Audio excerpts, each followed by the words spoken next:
The funeral was small. That's being polite. Half the town couldn't be bothered to show, and the other half came out of morbid curiosity. Like they were waiting to see if Dad would sit up in his casket and apologize for getting himself shot in the gut behind the Sinclair station. I stood there in my black jeans, a white blouse I'd ironed that morning, and a pair of snakeskin boots that didn't match the mood. Sun beat down hard. Kansas heat in late August doesn't give a damn if you're grieving. Aunt Ruth sniffled beside me. She was holding up a tissue like a white flag. The pastor, old man Bailey, who owed Dad more money than he'd ever admit, rattled through some verses about the valley of death. Nice words, but I was more interested in the living scumbag who put my father in the ground. Travis Trey Bingham. Good old Trey. Smiled like a politician, shot like a coward. Your daddy was a stubborn man, Ruth whispered, but he didn't deserve this. No kidding. Trey had been around forever. Grew up 2 grades ahead of me, used to come by the house with his slick grin and bullshit charm. Dad never liked him. Said Trey's handshake felt like a wet dishcloth. Said a man's handshake tells you what kind of spine he's got. Last week, Trey shot my father during a dispute. That's what the sheriff called it. A dispute. Like they'd been haggling over cattle prices and Dad got mouthy. But that wasn't it. Dad had been poking his nose where it didn't belong. Land deeds, money laundering, maybe drugs. Bingham was neck deep in it. And Dad paid for asking questions. And now the sheriff's office was busy playing blind, deaf, and dumb. Got a minute? The voice was sandpaper. I turned. A man leaned against a rusting Ford Bronco by the cemetery fence. Aviator shades, salt and pepper stubble, khakis that had seen better years. Looked like his liver was working overtime. Depends who's asking, I said. Name's Roy Matthews. Used to be a cop. Now I'm what you call an independent consultant. He said it like a bad joke. Your dad ever mentioned me? I squinted. The name was familiar. Yeah, he called you a washed-up bloodhound who could still sniff out trouble. Kind words. He lifted a hip flask, offered it to me. I waved it off. He took a swig and wiped his mouth with the back of his hand. I heard about Bingham. Heard the sheriff ain't doing jack. That tracks. Trey's bought up half this town's conscience. Why are you here, Roy? I asked. Call it professional curiosity. Or maybe it's guilt. Your dad helped me once. Got me sober. For a while, anyway. He sighed, looking out over the graves like he was counting them. I figure I owe him. I folded my arms. You offering to help me catch the bastard who killed him? Roy smiled, but it didn't reach his eyes. I'm offering to help you bury him properly next time. I should have said no, should have told him to crawl back to whatever dive bar he came from. But the thing about revenge is, it's heavy. It needs more than one set of hands. All right, I said. You're hired. First drink's on me when this is over. I'll hold you to that. An hour later, we sat in Roy's Bronco. The AC was dead, but the vents made a nice wheezing sound like an asthmatic ghost. Roy lit a cigarette, cracked the window, and pulled out a crumpled folder from the back seat. Been keeping tabs on Trey Bingham. Jackass has been busy. Land grabs, dirty deeds with some regional cartel outfits. Nothing concrete, but where there's smoke. There's a man like Trey blowing hot air, I finished. He grinned. Exactly. Word is he's got ties to a company called Green Ridge Developments.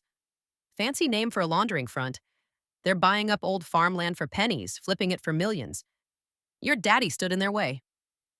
Figures. He never could resist a good fight. Roy thumbed through some photos. One caught my eye. Trey standing outside a bar called The Crossroads, arms slung around a man I recognized, Sheriff Tom Denton. Looks cozy, I said. Denton's been on Trey's payroll for years. He plays dumb real well, but he knows which side his bread's buttered on. Roy flicked ash out the window. If we're gonna rattle Bingham's cage, The Crossroads is where we start. I nodded. Then let's make some noise. The Crossroads wasn't much to look at. Metal siding, neon beer signs, a parking lot full of trucks that probably hadn't passed inspection since the Obama years. Inside it was dark, cool, and smelled like cheap whiskey and cheaper cigars. Heads turned when we walked in. Small towns never change. Outsiders are the enemy, but locals with vendettas? That's entertainment. Trey wasn't there, but his crew was. 4 of them, lounging at a corner table like they owned the place, which technically they did, at least in spirit. Roy tipped his hat to the bartender, who looked like he wanted to call the sheriff already. I didn't wait. Walked straight up to the table. "Afternoon, boys," I said, sweet as pie. "I'm looking for Trey. Thought maybe you'd be good enough to point me in his direction." Silence, then snickering. One of them, a meathead named Ricky Barnes, leaned back in his chair. "Ain't seen him. But you could always leave a message. We'd be happy to pass it along." "Oh, I've got a message," I said. "It's called Murder Charges. Think he'll get the hint?" They laughed like it was the funniest thing they'd heard all week. Roy appeared at my shoulder. "Easy now," he said, but his tone was more suggestion than warning. Ricky stood up. Big fella. Used to play high school football before the beer belly tackled his dreams. He loomed. "You got a lot of nerve coming in here, stirring up dust. And you've got a lot of belly for a man with no spine," I said. His smile dropped. Hands clenched into fists. I tensed, ready. But it was Roy who moved first. One quick jab, straight to the solar plexus. Ricky folded like a cheap chair. The bar went quiet. "Anybody else want to discuss nerves and spines?" Roy asked, real pleasant. "No takers." We left Ricky wheezing on the floor and walked out into the sunlight. "That was subtle," I said. Roy shrugged. "Subtle gets you nowhere. Besides, we wanted them to know we're coming." I couldn't argue with that. As we drove out of town, my phone buzzed. "Unknown number," I answered. "Miss Caldwell?" A voice drawled. Smooth, oily. Trey. "Heard you've been asking about me. I'd suggest you stop. Wouldn't want your daddy's bad luck to rub off on you." I smiled. "Funny thing, Trey. Luck's just another word for timing. And yours is running out." He laughed. The line went dead. Roy looked at me. "He's spooked. That's good." "Not good enough," I said. "We rattle his cage harder next time." Roy's grin returned. "Atta girl." As the sun dipped low, painting the sky in rust and blood, I knew this was only the beginning. Trey Bingham thought he could scare me off, thought the law would protect him. He was wrong on both counts. This wasn't justice. This was personal, and I had nothing left to lose. The next morning, the air was thick with heat and bullshit. Town looked the same as always. Sun-bleached brick buildings, a gas station that hadn't updated its sign since '97, and a courthouse squatting in the middle of Main Street like an ugly toad, pretending it dispensed justice. Mostly it dispensed parking tickets and empty promises. Roy and I parked the Bronco outside Miller's Feed and Grain. Not because we needed livestock supplies, but because Old Man Miller was the town's unofficial gossip. His mouth moved faster than Twitter, and you didn't need Wi-Fi. Inside, the place smelled of dust, fertilizer, and fried catfish. Miller himself sat behind the counter, chewing on a toothpick like it owed him money. "Morning, Henry," I said. He squinted up at me. "Caldwell, girl. Heard you stirred up a hornet's nest last night. Ricky Barnes still can't breathe right." "Consider it a public service," I said. "I'm looking for Trey." "Yeah, well, last I heard, he was holed up at Buckshot Ranch. That fancy spread outside town. Greenridge Developments bought it, but Trey runs the day-to-day." Henry leaned in. "You didn't hear it from me, but word is he's expecting company. Folks from out of state. Dangerous types, not the suit and tie crowd." Roy let out a low whistle. "Cartel?" Henry shrugged. "You didn't hear it from me." That made things interesting. As we turned to leave, Henry called after me. "Careful, Maren Caldwell, you're poking the bear." I smiled. Good. I was hoping he'd bite. We weren't 5 minutes down the road when trouble found us. A blacked-out Chevy Tahoe pulled in behind, tailgating hard. Roy checked the mirror, jaw tightening. "They're not here to carpool," he muttered. "Drive casual," I said. The Tahoe didn't want casual. It wanted us off the road. The first nudge came soft. A polite little tap to the bumper. The second hit had less manners. "All right," Roy growled. "Guess we're doing this." He cranked the wheel, veering off the paved road onto a dirt track. The Tahoe followed, kicking up a blizzard of dust. My pulse spiked. You armed? Roy asked. Glove box, I said. I popped it open. A 38 snub nose rolled out. Nothing fancy, but it got the point across. As Roy skidded around a bend, I leaned out the window, aimed low, and squeezed off a shot. The Tahoe jerked back but didn't stop. Persistent sons of bitches. Hold her steady, I said. Roy gave me a grin that said, this is exactly why I drink. Next shot, I aimed for the tire. The crack of the revolver echoed across the fields. This time, the Tahoe swerved, its rear fishtailing. It lost traction, slid sideways, and plowed nose first into a ditch. Roy eased the Bronco to a stop. We got out slow. Two men climbed out of the Tahoe. Tattoos, ball caps pulled low. One of them had a crowbar, the other a tire iron. No guns, which meant this wasn't supposed to be a hit. Just a warning. Afternoon, gentlemen, I said. You boys looking to discuss my driving habits? They spread out, trying to flank us. Cute. You Caldwell? The crowbar guy asked. Depends. You Bingham's errand boys? He said, yeah, message is simple. Back off. Or next time it won't be a friendly chat. I cocked the hammer on the 38th. This feels pretty friendly already. Maybe we should return the favor. Crowbar guy lunged. Roy intercepted him, swinging with a metal flashlight that connected with a wet thwack. The guy dropped like a sack of feed. Tire iron wasn't much smarter, came at me swinging wild. I ducked the first blow, sidestepped the second, and planted the barrel of my revolver against his gut. Go home, I said. Tell Trey I'm coming. He got the message. We left them there, bruised, humiliated, and hopefully reconsidering their life choices. Back in the Bronco, Roy chuckled. Not bad for a farmer's daughter. I had a good teacher, I said. Dad always said, never start a fight, but if it comes to you, finish it quick. Roy's smile faded. He was a stubborn son of a gun, just like you. Runs in the family. An hour later, we sat in a booth at Maggie's diner.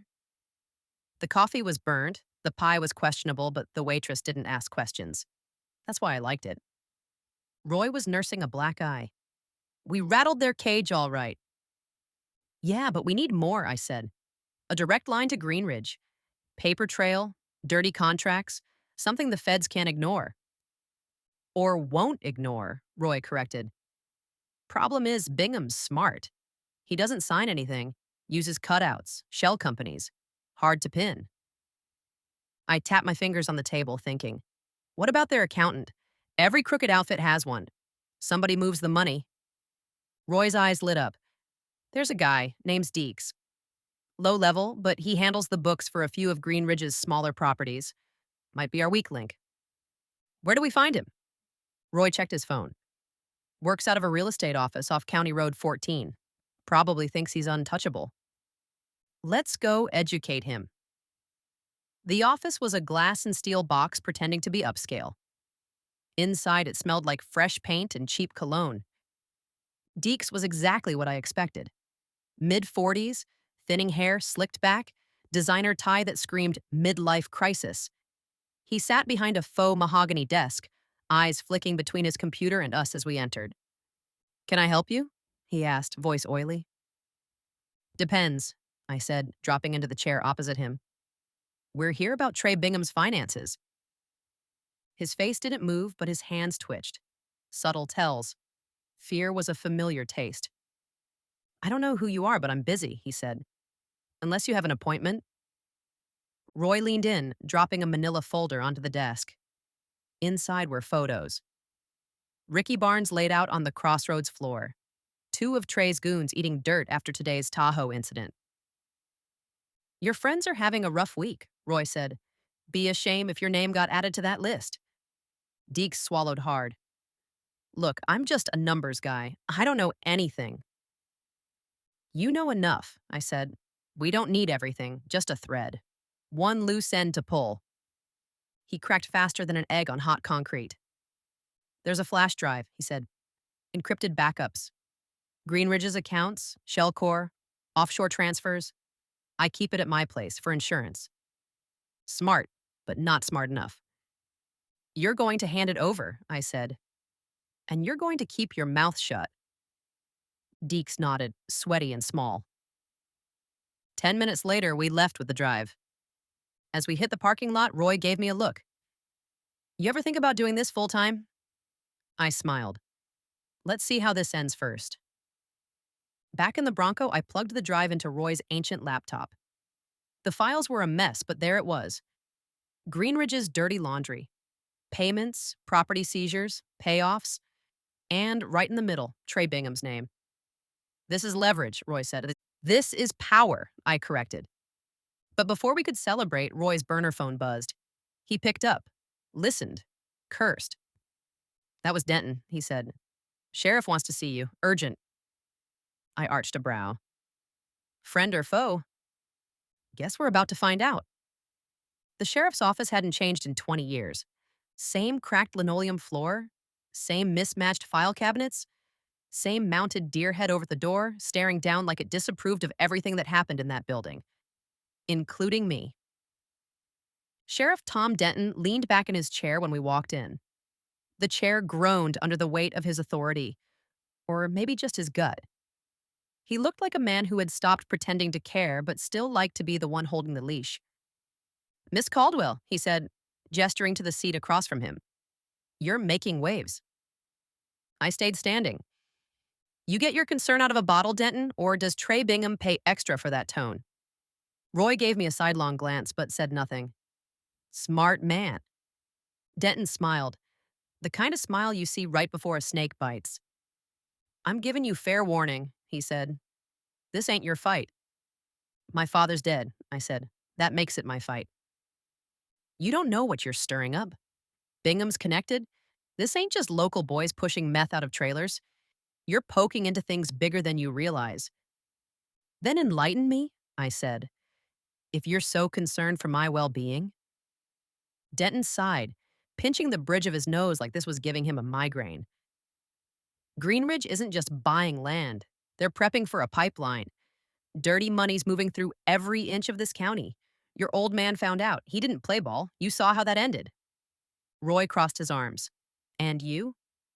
You playing ball, Tom? The sheriff's eyes hardened. I'm playing survival. You think the feds are coming to save you? They don't give a damn. To them, this is flyover country. No one's coming. I leaned forward, bracing my hands on his desk. Good. That means no one's coming to stop me either. For a second, I thought Denton might reach for the gun on his hip, but all he did was lean back, chuckling. You've got your father's grit, I'll give you that, but grit gets you killed when it's all you've got. Guess we'll find out, I said, and turned to leave. As we stepped outside, Roy muttered, He's right, nobody's coming. That's fine, I said, I've got you. Christ help us, he said, but I caught the ghost of a smile.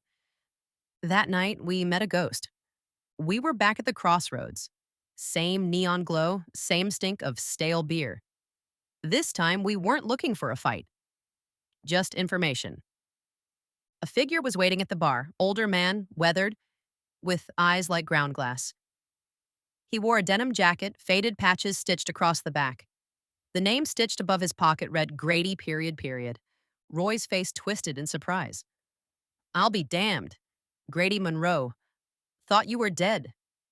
Close enough, Grady said, voice gravelly. I heard about Frank. Damn shame.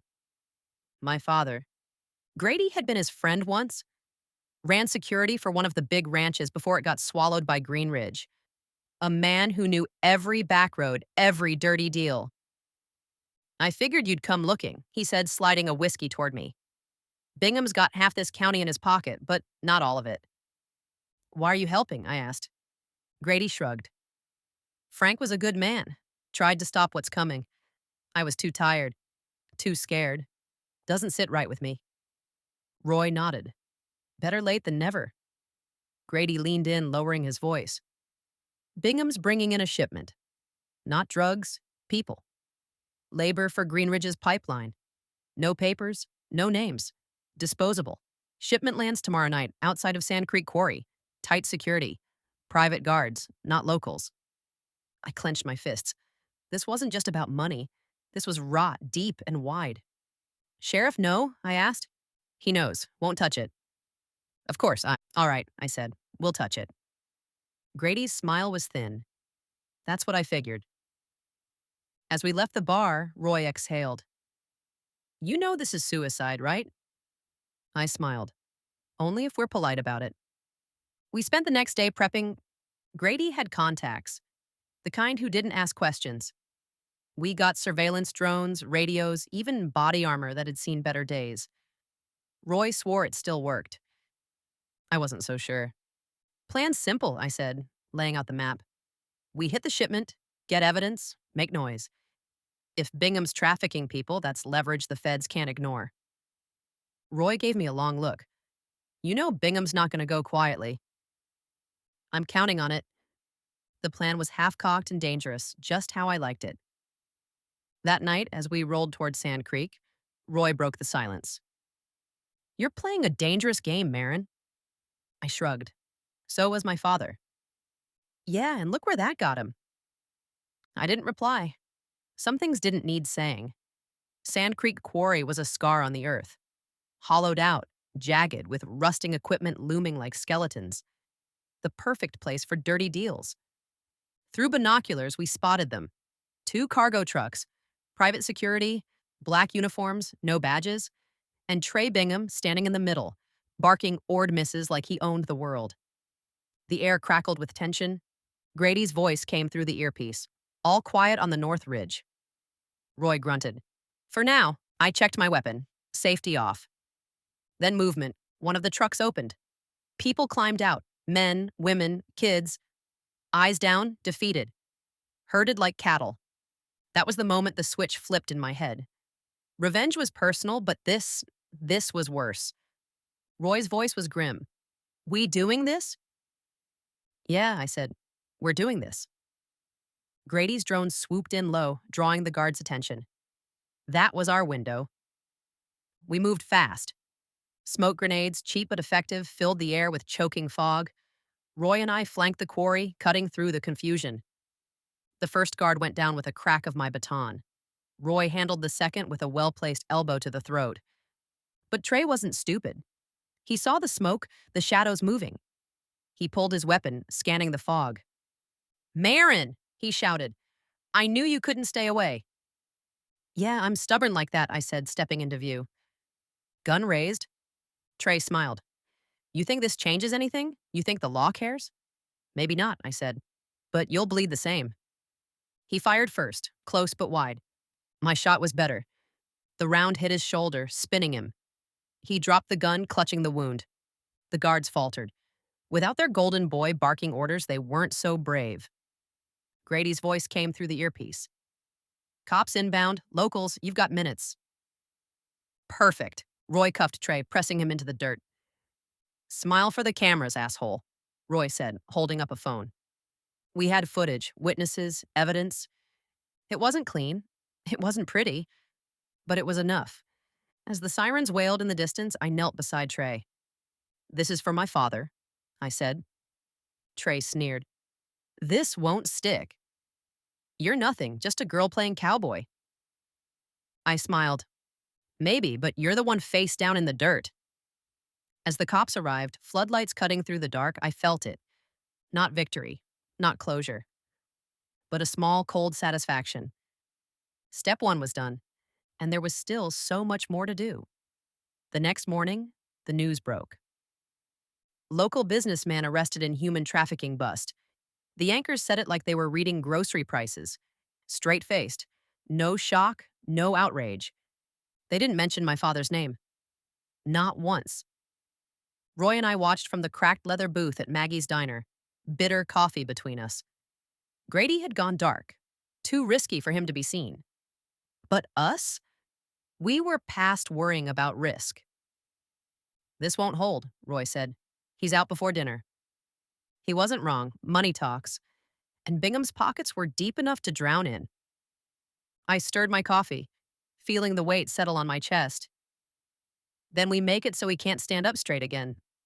Even when he's walking free. Roy smiled without humor. Now you're talking like your old man. Good, that's exactly what I wanted. Bingham made bail by noon, $500,000 wired before the ink was dry.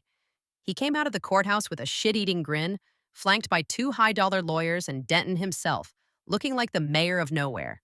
The press snapped photos. Bingham waved like a damn pageant queen. But his eyes found me in the crowd. And they weren't smiling. That night, they came for Roy. I wasn't there when it happened, but I got the call. Maggie's Diner, backlot, now. When I arrived, the lights from the kitchen flickered out into the gravel lot. Roy was slumped against the Bronco, blood seeping through his shirt. Breathing shallow. Face pale as bone. Maggie stood off to the side, shaking, phone in hand. She'd called it in. Ambulance was coming, but not fast enough. "Talk to me, Roy," I said, kneeling. "Bingham's boys," he rasped. "Didn't like the news coverage, told me. Stay out of family business." He coughed, blood speckled his lips. "They don't get to define family," I said. Roy managed a smile. "Didn't think they'd get the jump on me. Maybe I'm slower than I thought." "You're not done yet," I said, gripping his hand. He squeezed weakly. "Finish it, Maren. For your dad. For this town. Don't let him win." I nodded, but something cold had settled in my gut. A stillness. The kind that comes right before a storm. Later, I sat in my truck, watching Buckshot Ranch through binoculars. Bingham was celebrating. Bonfire blazing. Trucks lined up like a backwoods parade. Music thumping. His crew drinking, laughing, toasting their untouchable king. He thought tonight was his victory lap. He was wrong. I had my father's. 3006 resting across my knees. Bolt action. Simple. Reliable. I wasn't going to call the cops. Wasn't going to leak more files to the press. This wasn't for headlines. This was for Dad. For Roy. For every poor bastard Bingham had stepped on. I moved in slow. The fence line was barely guarded. Bingham's men were too drunk, too cocky. I slipped through the shadows, boots crunching soft against dry grass.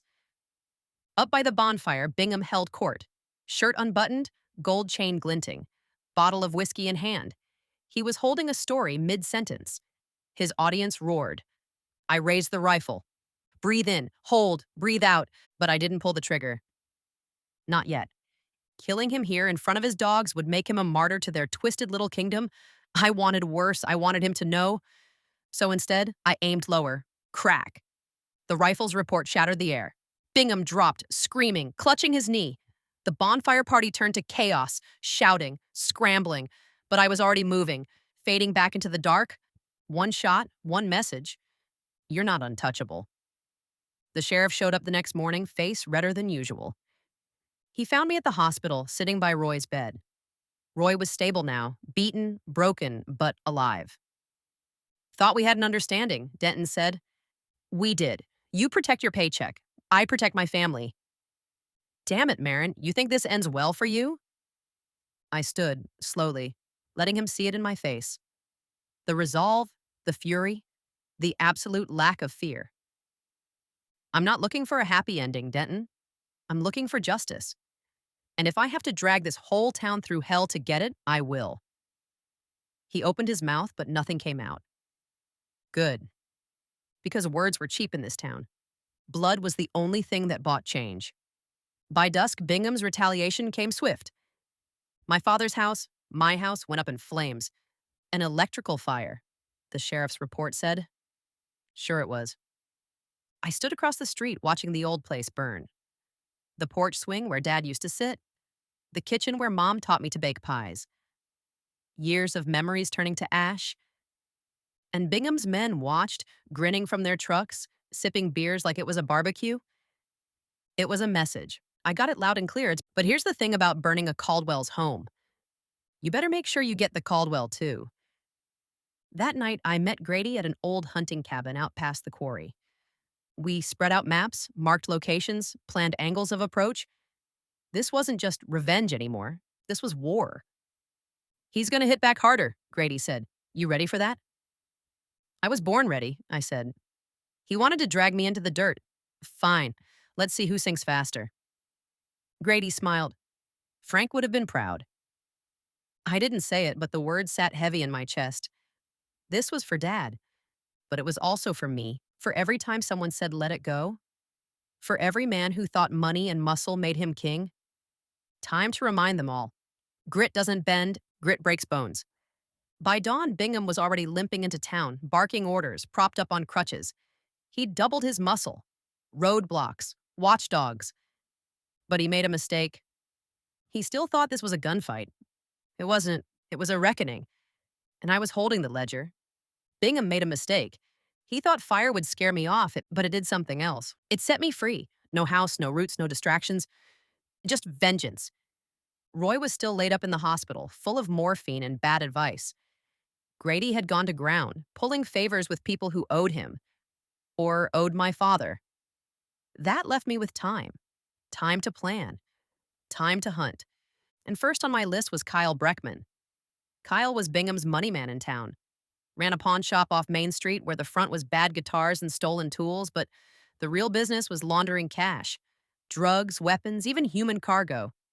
Every dirty dollar Bingham touched passed through Kyle's grimy fingers. He was my first cut. Breckman's pawn was quiet that morning. Fluorescents buzzed overhead. Shelves lined with cheap electronics and dust-coated rifles. Kyle sat behind bulletproof glass, fat fingers tapping on a cracked phone screen. He didn't look up when I entered. Store credit only, he muttered. I smiled. Good. You're going to want to credit this. He looked up then. Recognition hit his face like a slap. Maren Caldwell, you got some nerve walking in here? Grit's the word, actually. His hand drifted under the counter. Don't, I said. He froze.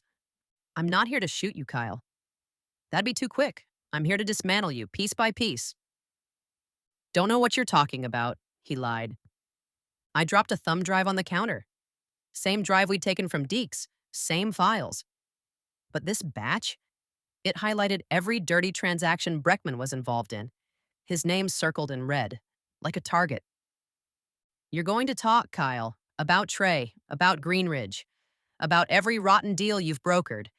And you're going to do it nice and loud. He sneered. You think threats scare me? I leaned in, close enough for him to smell the smoke still clinging to my clothes. No, but bankruptcy does. You launder money for bad men. But your shop? It's held together with duct tape and overdue loans.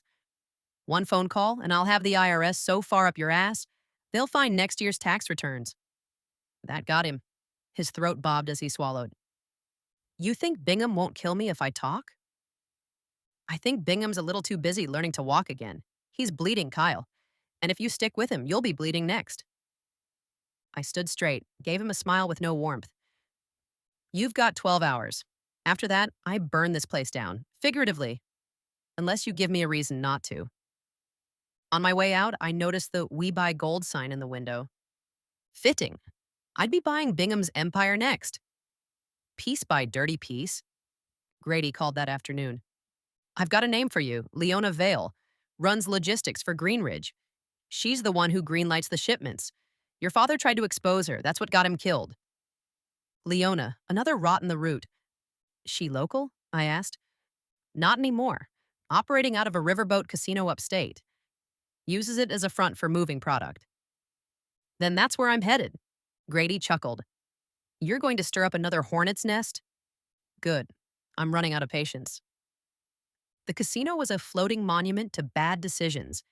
Neon lights flickering over rusted railings. Inside, the carpet was a crime against nature, patterned with red swirls that looked like old bloodstains. Leona Vale was holding court in the VIP lounge. Tall, severe, with platinum hair and a cigarette holder like she thought she was still in a noir film. 2 bodyguards flanked her. Suits, mirrored shades, no imagination. She clocked me immediately. Well, well, she said, exhaling smoke. The prodigal daughter. Or is it the avenging angel today? Depends how you answer my questions, I said. She smiled. You think you're the first Caldwell to come at me breathing fire? Your father tried. He was persistent, but persistence without leverage, that's just noise. I'm not my father, I said. No, you're louder, sloppier. Her guards shifted. Subtle. Expecting a move. I made one. Not the kind they expected. I tossed a photo onto the table. Bingham, bleeding in the dirt, his knee shattered, face twisted in pain. Your golden boy's tarnished, I said. And he's dragging you down with him? For the first time, Leona's mask slipped. Just a flicker, but enough. You've got 24 hours, I said. Cut ties with Bingham, or I bring the whole house down. The cartel, Greenridge, the feds, your name will be front and center. You think you have that power? I don't think. I know. She smiled again, but there was a crack in it now. I'd found the fracture line. Back on the road, Grady's voice crackled through the burner phone. Word spreading. Bingham's bleeding allies. You've stirred up the dirt. Good. Let them crawl. But victory was never clean. When I pulled into town that night, Denton was waiting. No smile. No pleasantries. Just cold eyes. Bingham wants a meet, he said. Since when do you run his errands? I asked. Since you declared war on this town's paycheck. He wants to talk? Fine, but it's on my terms. Denton frowned. You're pushing your luck. I stepped close so he could see it. The fire. The fury. Luck's got nothing to do with it. An hour later, we met. Neutral ground. Abandoned rail yard. Fitting place for skeletons. Bingham was propped up on crutches, leg braced, face twisted with venom. You're making this messy, Maren Caldwell. I learned from the best, I said. You think you're winning? You're not. You're a gnat buzzing around a giant, and eventually you get swatted. Funny, I said. From here, you look like you're already on the ground. His grip tightened on the crutches. This doesn't end with you riding off into the sunset. I'm not here for sunsets, Trey. I'm here for endings. He laughed bitter. You want a war? You've got it. Good, I said, turning away. I was getting bored. That night, the hunter became the hunted. But I wasn't running. I was inviting them in. One by one, they'd fall. And when Bingham was alone, bleeding, broken, with nowhere left to crawl, that's when he'd learn what real grit was. Small towns have long memories, and even longer grudges. By the time the sun set, I'd put cracks in every pillar of Bingham's kingdom. His finances were bleeding, his allies were jumping ship, and his reputation, the one thing he polished more than his boots, was sinking in the mud. But that kind of cornered animal, they don't go quietly, they bite. It started with a phone call. No threats, no theatrics, just Grady's voice, low and urgent. They took Roy. 3 words, simple, devastating. Who? I asked, but I knew the answer. Bingham's last loyal dogs. Picked him up from the hospital. Sheriff's no help. Said Roy discharged himself. Where? Old slaughterhouse, out by Miller's Creek. Quiet, isolated. Of course, classic. I hung up, grabbed my father's rifle, and a sawed-off Remington. This wasn't a negotiation. This was extraction. The slaughterhouse was a rusted carcass of iron and regret. Roof half-caved, windows boarded, the stench of old blood still lingering like a ghost that didn't know it was dead.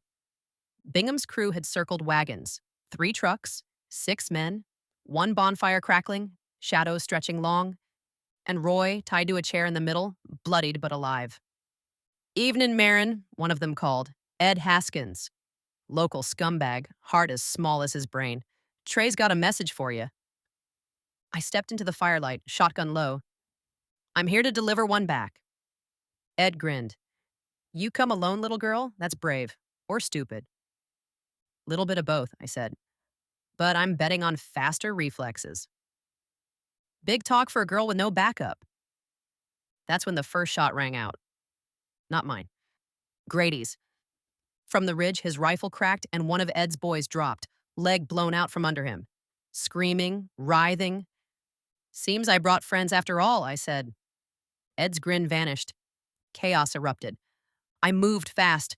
The Remington's boom was deafening up close. 2 of Bingham's men were too slow, too cocky. They dropped before they knew they'd been shot. Another lunged, swinging a tire iron. Rookie move. I ducked low, brought the shotgun up under his chin, and pulled the trigger. Red missed. He was dead before his body realized it. But this wasn't a clean sweep.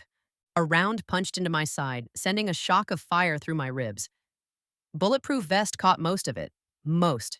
still hurt like hell. Grady kept them pinned from the ridge, but Ed wasn't going down easy. He grabbed Roy, knife to his throat. "Drop it, Maren," he roared, "or your buddy gets a new smile." I raised my shotgun, slow. Let him think he had me. "You're not walking away from this, Ed," I said. "That's where you're wrong. I got insurance." He pressed the blade harder. Roy's eyes flicked to me, calm under the blood. He winked. Just a small, defiant wink. That's when I knew. Roy shifted his weight, kicked back hard. The chair toppled. Ed stumbled. That's all I needed. Crack. One clean shot. Ed's throat bloomed red. He dropped, gurgling, clawing at the air like it owed him mercy. I gave him none. Silence settled, thick and heavy. Grady emerged from the shadows, rifle slung over his shoulder. "Well," he said, "that was messy." "Good," I said, helping Roy to his feet. "They deserved worse." Roy grunted, favoring his ribs. "You're late." "Fashionably," I said. "You all right?" "I'll live, but Bingham's going to know you're coming." "I'm counting on it." We didn't leave the bodies behind. We left them displayed, tied to their trucks, weapons dumped at their feet, a message painted in blood and grit. Bingham was next. As we drove back into town, Roy winced, laughing under his breath. "You know you've crossed a line, right?" "Good," I said. "Lines are for people who can afford to wait for justice." Grady's voice was quiet. "This ends in one place, with Trey in the ground." I nodded. "That's the plan."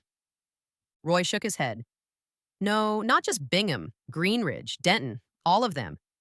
You cut the snake's head, but you leave the body, it keeps thrashing." "Then we burn the whole thing," I said. "No half measures."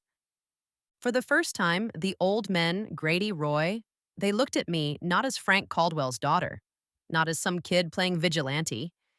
They looked at me as a threat. And that was exactly what I wanted. By midnight, the town was on edge. Word spreads fast when bodies start piling up. But not fast enough for Bingham. He sent another message, this time subtle. A single rose left on my father's grave. Black ribbon, no note. It was supposed to be poetic. It was supposed to rattle me. It only added fuel to the fire. Grady set up the meeting, final confrontation. Bingham wanted to talk, neutral ground, but we knew better. There was nothing neutral left in this fight. Blood had been spilled. The dust wasn't settled. Not yet, but it would be. The trap was set. Old Granite Ridge, just past the county line. A dead stretch of land where cattle once roamed before Greenridge bled it dry. Now it was all brittle grass, rusted fencing, and vultures circling overhead. Fitting. Grady and Roy flanked me as we watched Bingham's convoy snake up the dirt road. 3 black SUVs. Tinted windows. Same arrogance, less backup. After last time, he didn't have much left to throw at me. But Trey Bingham wasn't the type to show up to his own funeral without insurance. As he stepped out, crutch under one arm, bandaged leg stiff, I saw the flicker in his eyes. The same look gamblers get when they think they're holding a straight flush. That's when he played his ace. "Evenin', Maren," he said, voice slick as oil. "Brought someone who's been dying to see you." And out she stepped. Morgan Tate. My stomach turned cold. Morgan had been my father's protege once. Younger than Grady, smarter than Roy, with a knack for finding cracks in foundations, be they buildings or people. We'd worked together before, trusted each other, until she disappeared. Now here she was, standing next to Bingham, badge clipped to her belt. Federal. My, she said, smiling. "You've been busy, Maren." "Funny," I said, keeping my face stone cold. "I thought you were dead. Turns out you were just bought." "Don't flatter yourself," she replied. "I'm here because you've become a problem. One I'm paid to solve." Roy's hand twitched near his hip. Grady shifted his weight, coiling like an old rattler. But I held up a hand. "Not yet." "You always were ambitious, Morgan," I said. "But this? Working cleanup for Bingham? That's a new low." "It's business," she said. "Greenridge offers opportunity, security, the kind of influence you can't buy with small-town principles. Your father never understood that." "Because my father had a spine." I shot back. Her smile didn't falter. Spines snap. Beside her, Bingham laughed, wet and wheezing. You think you're the first righteous soul to come after me? Money talks, Maren. Even your old friends listen when it speaks loud enough. For a moment, the wind howled through the ridge, dry and bitter. Dust swirled. The silence was suffocating. Then I stepped forward. You brought Morgan here as your ace? Cute. But you should have asked her who she really works for. Bingham's smile wavered. Morgan's eyes narrowed. I know Greenridge pulls your strings, Morgan, but they're not the only ones who can pay for leverage. I tossed a file onto the hood of Bingham's SUV. Your offshore accounts, your deals with cartel subsidiaries, every shady transaction documented, and guess who leaked it to me? She didn't pick up the file because she already knew. You think this changes anything? She said. I think it changes who's holding the leash, I replied. Your bosses won't like what's in there.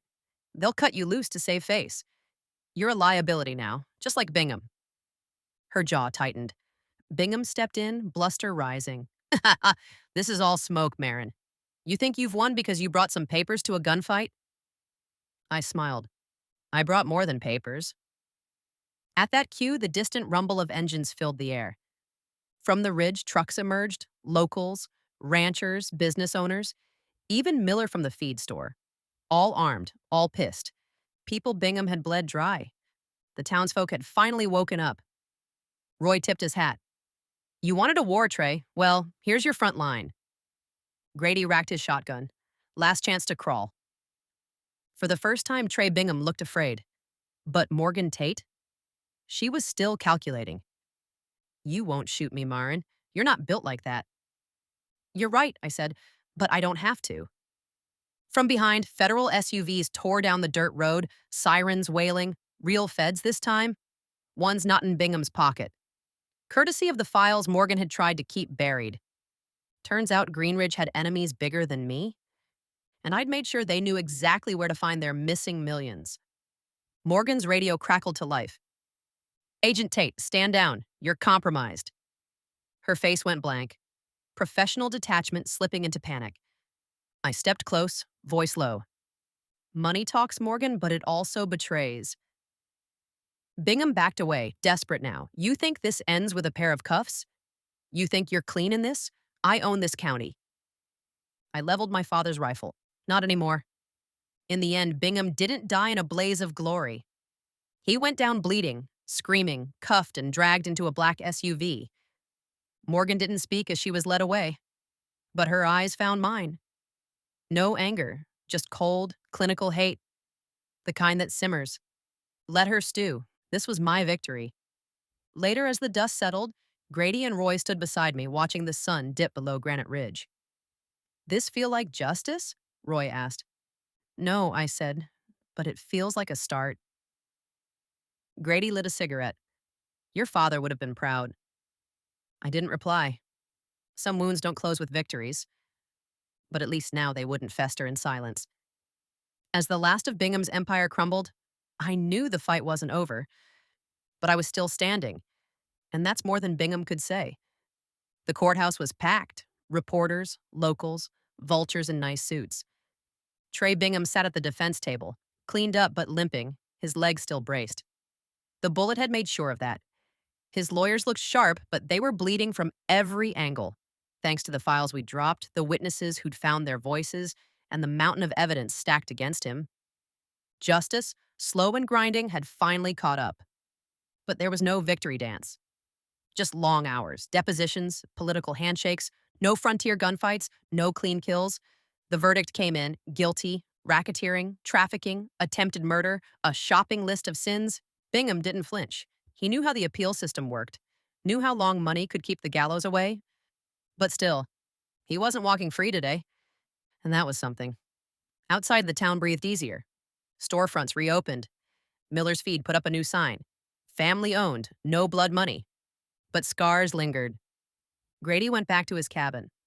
Said he'd had enough of wars that never really end. Roy limped out of the hospital, more metal in him than bone, but grinning like a man who'd survived worse. I always wanted to be on the right side of a fight, he said. Didn't expect it to hurt so damn much. Neither did I. The house was gone. Dad was still dead. The sheriff had retired. A deal made in quiet whispers to avoid bigger headlines. Greenridge cut their losses, vanished like smoke. But the dirt was still here. The memories and the ghosts. I didn't stay, packed a bag, hit the road. Not running, not hiding, just moving forward. Dad always said grit wasn't about staying planted. It was about surviving the storm. As I drove out past Granite Ridge, the sun setting behind me, I realized something. This wasn't about revenge anymore. It was about making sure the next Bingham never got so high. And that was work worth doing, bit by bloody bit. Thank you for joining us for this episode of Storytime with Papa Owl. If you enjoyed the story, please like and subscribe.